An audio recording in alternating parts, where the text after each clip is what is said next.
Bienvenue. Bienvenue à tous dans ce nouveau programme hebdomadaire de l'Express.mu et tvmaurice.mu intitulé très sobrement « Opinion ».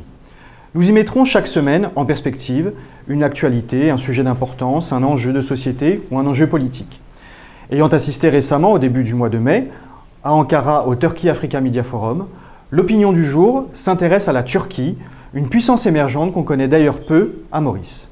Vous devez très certainement connaître cette expression, « fort comme un Turc ». Ankara, la capitale de la Turquie, est sur le point de raviver cette expression qui est née au XVe siècle. Fort comme un Turc hier, parce que les Ottomans de l'époque étaient réputés imbattables et implacables.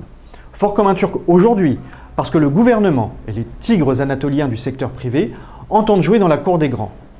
Pour faire sa promotion, le bureau du Premier ministre turc a donc organisé, comme je le disais auparavant, la semaine dernière, un grand Turkey Africa Media Forum. Les patrons de presse et les journalistes africains qui étaient conviés ont été tous émerveillés de la vitrine qui leur a été offerte.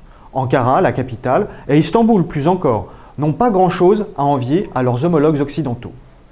Et les chiffres donnent raison. Avec un produit intérieur brut de 174 milliards de dollars, Istanbul figure parmi les 30 plus grandes métropoles mondiales. La croissance économique du pays reste élevée, même si elle a baissé entre 2010 et 2011, passant de 8,2% à 4,6%. La croissance industrielle, par contre, elle, se porte très bien, à plus de 8% en 2011. De quoi faire réfléchir une Europe morose, qui lui a fermé ses portes pour non-conformité aux normes sociales, économiques, politiques aussi, de l'Union.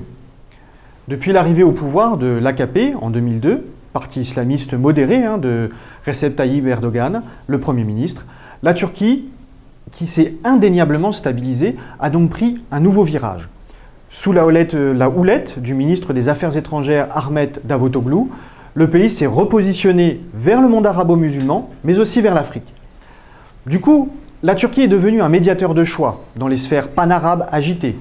Elle s'est aussi fait une place sous le soleil subsaharien, concurrençant même la Chine par ses produits robustes et moins chers.